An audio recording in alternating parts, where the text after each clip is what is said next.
আসসালামু আলাইকুম। আজকে আমি একটা ঘি দিয়ে বেগুন ভর্তা বানাবো।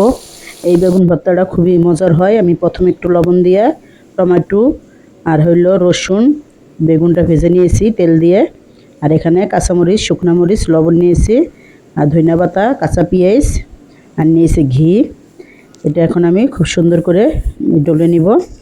প্রথমে রসুনের খোসাগুলো আমি ফলাই নিব, রসুনের খোসাটি ফলাই নিচ্ছি। এভাবে রসুন ভেজে দিবেন বেগুন টমেটো ভর্তার সাথে, খুবই মজা হবে। এই ভর্তাটা খেয়ে আমাকে জানাবেন কীরকম হয়েছে। দেখবেন, খাবেন আর বানাবেন।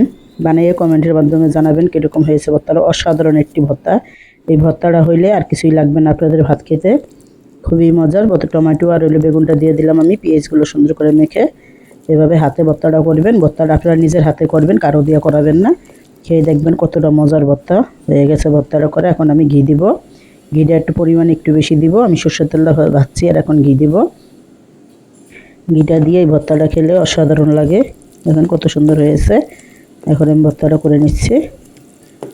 এখন একটা বাটিতে তুলে নিব ভর্তাটা।